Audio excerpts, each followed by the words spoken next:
You are listening to the Intelligent Racer Podcast, where we look to educate and entertain the endurance racing community through discussions with racing professionals and elite age groupers.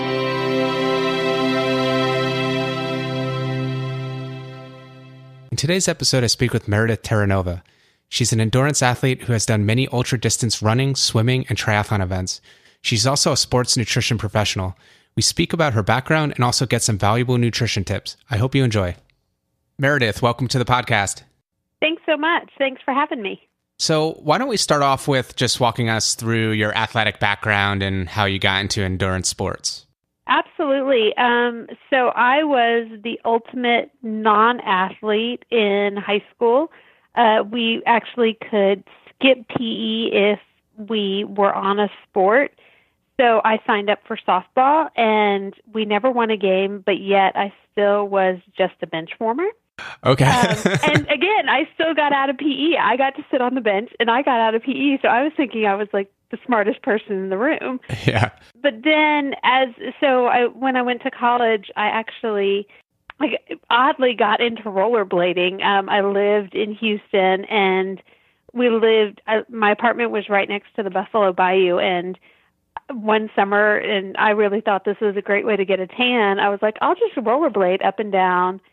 And also I had gotten a dog at that point, and it turned out to be the most genius way to walk my dog on my rollerblades. From there, actually at my local gym, there was a running class on treadmills.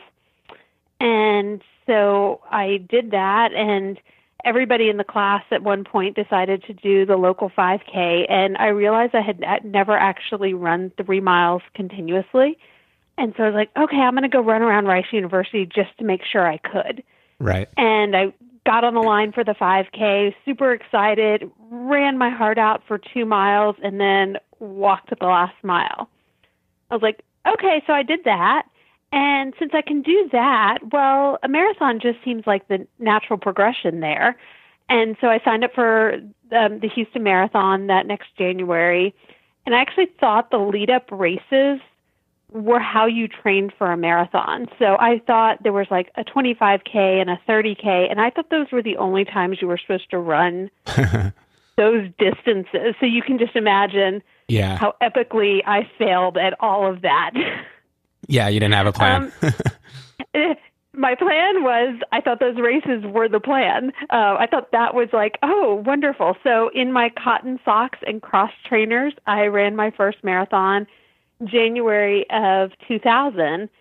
And quite frankly, it was so liberating because I was like, nobody got me here. This is amazing. If I can do this, I can pretty much do anything.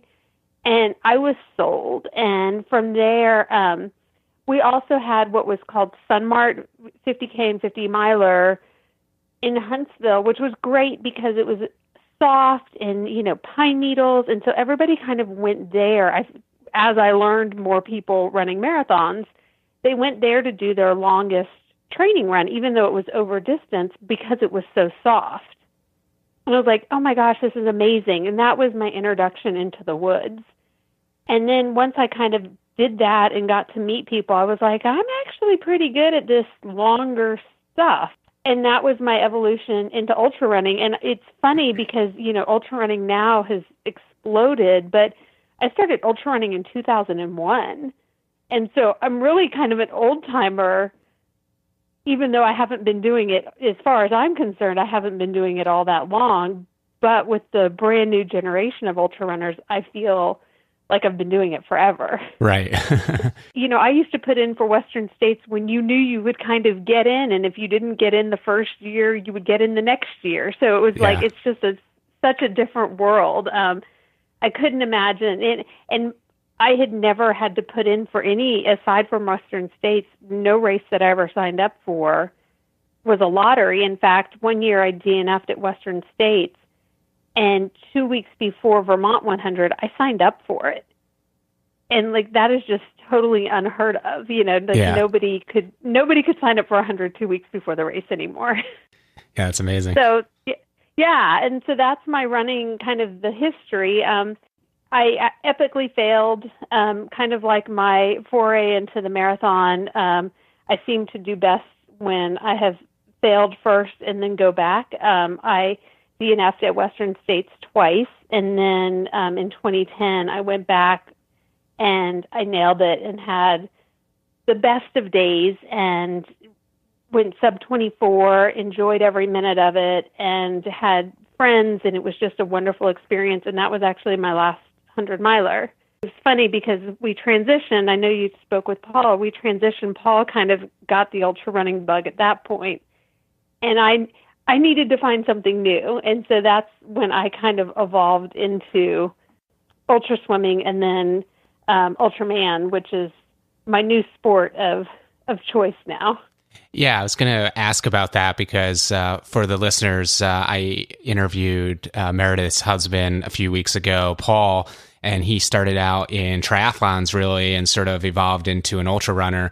And you were sort of kind of the opposite. You kind of drew him into the ultra running, and then you sort of now are experimenting with other endurance sports. We have found as a couple, our best balance is when we're not doing the same races or have kind of A goals that overlap with each other. And once I finished Western States, he really kind of took on ultra running. And the season in the prime of ultra running has always been kind of late spring and early summer. And I needed to find something that just didn't overlap. So, and yes, I was looking for a new challenge, but it kind of fell into what can I do that's not overlapping with what he's doing. Randomly, I had been swimming, but not passionately swimming, but I randomly fell onto reading about swimming around Key West, which is 12 and a half miles. I was like, well, that's a fun adventure. And it was totally a great challenge because I had never really committed to swimming at that level. And I just literally dove into long distance swimming. And then from there, a friend of ours who had done Ultraman a number of times, he's like, well, you have the run, you have the swim. Why don't you sign up for Ultraman? I was like, okay. Going back to the ultra swimming for a second, because I do triathlons myself, and I have a tough time wrapping my head around doing something like swimming around Key West. So just help me understand a little bit, like what was your training like, and mentally, how did you handle being in the water for that long? Well, I do a lot of pool, or I guess 3 days a week I do pool swimming, and we're super lucky. Our local gym, which is about 3 miles from our house, has a quarried lake, so just a man-made lake in it that they have buoyed off, so it's 750 meters. And as crazy as it sounds, I would just do loops. I mean, and so I've swam up to 10 miles there. And there is something, it's a very weird thing. It's the only time when you think about how connected you have to be when you're on the bike, you have to be so aware of the traffic, of everything else. When you're when you're running, you can even wear headphones and tune out. When you're swimming, all you do is think about your breathing, your stroke. You just never, I just feel really zen and connected to just being totally present when I'm swimming that long.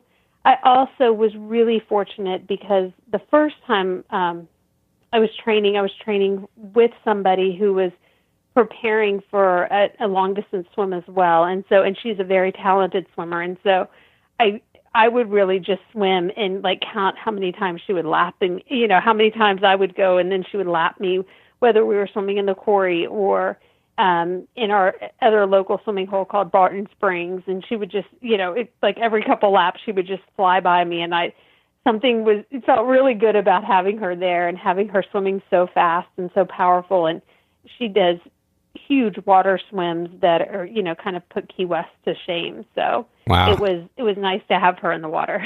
Yeah, I'm sure. So in terms of the Ultraman, I just wanted to touch on that. Can you just explain that format for the listeners not familiar with it? It's, over 3 days. It's, just talk about a little bit about the distances. And then I'm just curious to hear from your perspective, an appropriate strategy when you have to deal with, ultra distances over 3 days in terms of recovery.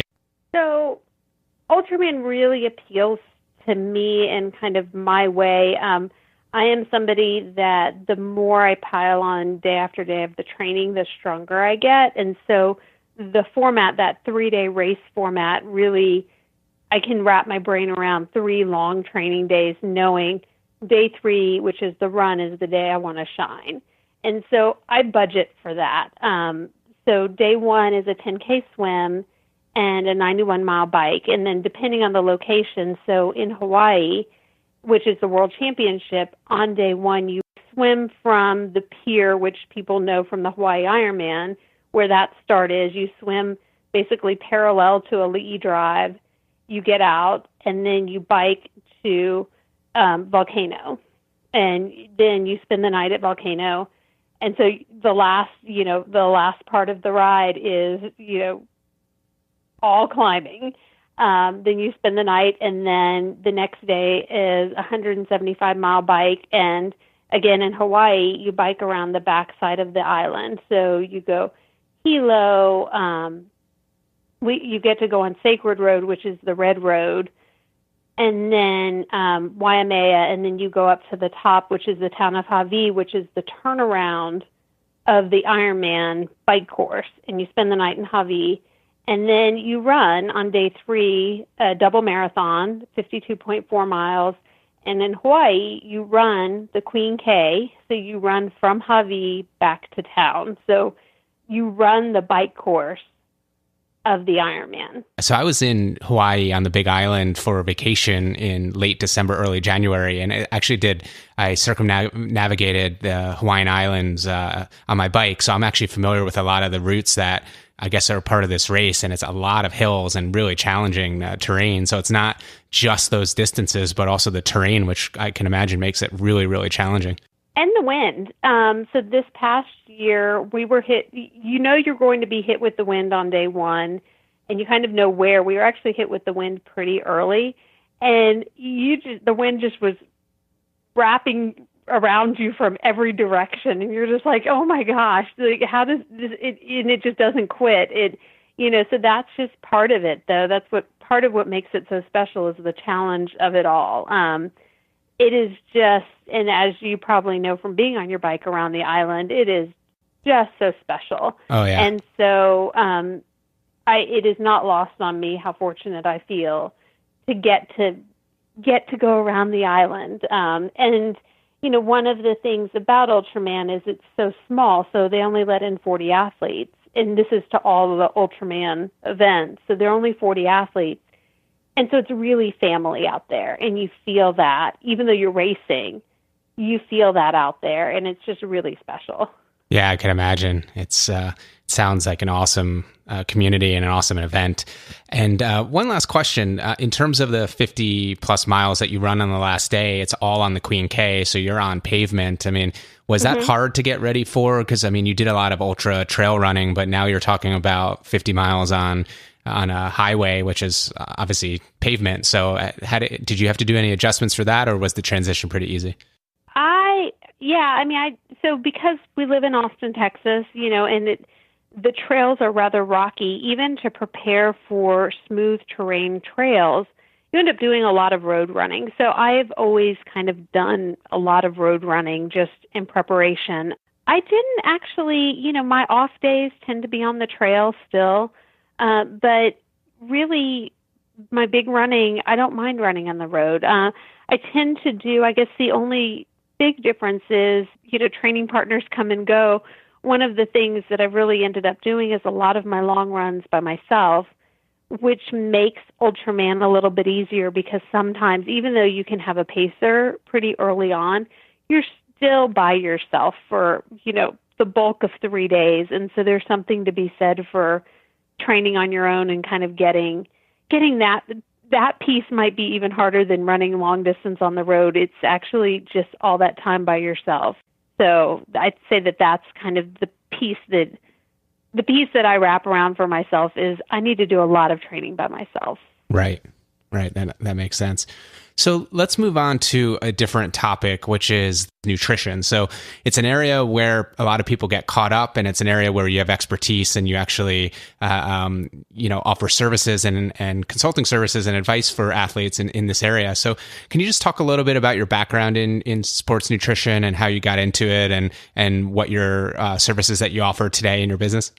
Oddly, before I became an athlete, I was a chemistry major in college, and a really great parallel with chemistry is nutrition. And so I ended up taking a lot of nutrition classes and ended up with my degree, double major, nutrition and chemistry. So it was not necessarily with the thought of the degree in chemistry. It just really matched, and it was fascinating to me. So it was not by path of career that I chose for nutrition. And then out of college, and I also took culinary arts while there was a hotel restaurant school at U of H. So I took a lot of cooking classes, and then part of a nutrition degree is you take cooking classes. So cooking has always been a passion of mine.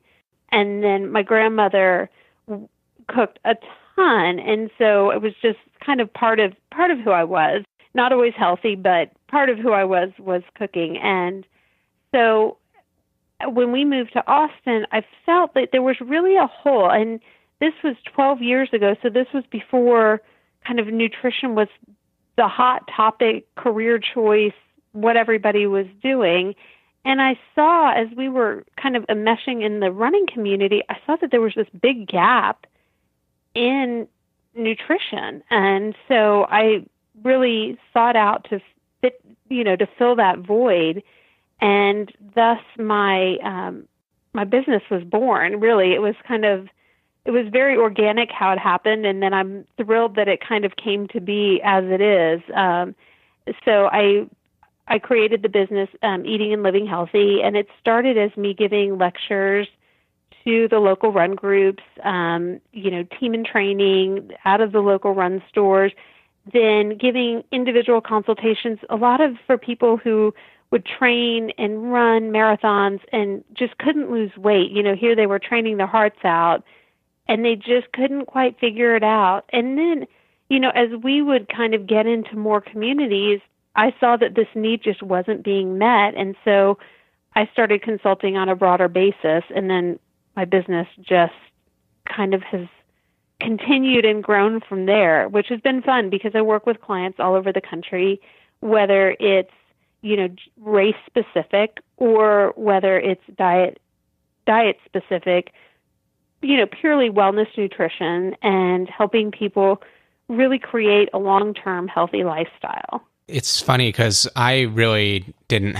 know much about nutrition. I mean, I knew sports nutrition. I read what the different products were and I had a plan, but I had a few half Ironmans where I kind of blew up from nutrition. And so I actually, before my first Ironman, I hired a nutritionist to focus on that area, and it was the smartest move I've ever done. And it's so funny. It's some people have the forethought to like, oh my gosh, I've signed up for my first X race, whether marathon, whatever. I really want you to help me so I can do it right the first time. But I will say you fit into the boat of a lot of my clients, like, oh, I've been racing for years and it's been a disaster. Then they'll see me and they're like, why didn't I do this forever ago? And I'll kind of throw up my hands. I don't know. I've been here. But yeah, I mean, people, it just depends on where people are, whether I work fully via word of mouth. And, if people hear about me or they read an article that I've written, then they're like, oh yeah, I need to probably see somebody. But sometimes if they don't hear people talk about the benefit of working specifically with somebody for their race plan or for their, race weight or whatever their goal is, they just kind of piecemeal it together. And there's just too much information out there. And quite frankly, a lot of it is not great information. And people drown in that and, try to fly on their own. It's like, if I needed a CPA, I probably wouldn't, crunch my own numbers. I would actually go get a CPA. It's the same thing. It's like, if you need nutrition help, there are experts out there to help you. I actually saw an article, I think it was in the New York Times within the last 6 to 8 months, where it actually focused on that, how all these people train for the New York City Marathon and either they're not losing weight or they actually add on weight. So obviously some of it is because people start to eat more when they train more. I mean, what advice would you have for someone who's struggling with that? I mean, obviously seeking out help is one piece, but is there any tips or tricks? So I think my two biggest pieces of advice would be, one, You don't have to carbo load the way that traditional old school carbo loading with that big, huge plate of pasta is anymore. Eating normally is the best route to go. Adding, an extra snack or an extra half cup of sweet potato or rice or quinoa, whatever your grain of choice is. But you don't have to have 3 cups of pasta to survive your runs. And the more you run, the more efficient your body becomes. Even more so, you don't need to carbo load for each and every Saturday long run. And you don't need to celebrate each and every run over an hour that you do. A lot of people will say, oh my gosh, I went on my Saturday long run and we went out to breakfast and then we went out to the movies and, I ran long. I did that. And I'm like, okay, how long did you run? Oh, well, we had a 10-miler this weekend. Okay. And we'll go through what they ate. And I said, okay, so you ate the equivalent as though you should have really run 50 miles. Yeah. And so people just get in this, that way of, oh my gosh, I ran and I ran long.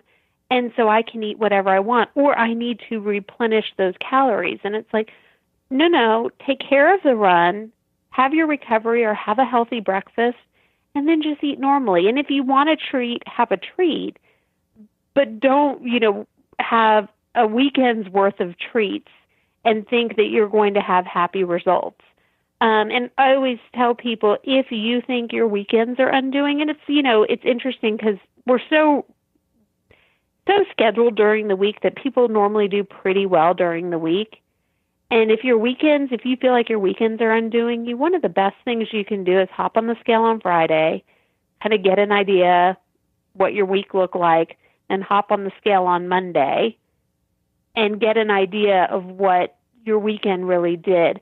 While we don't have to be a slave to the number on the scale, there is no better piece of honesty than what that number says. It doesn't mean all that much, except for if you gain 5 pounds over 2 days, you're probably not eating to benefit your running. You're just eating. Right.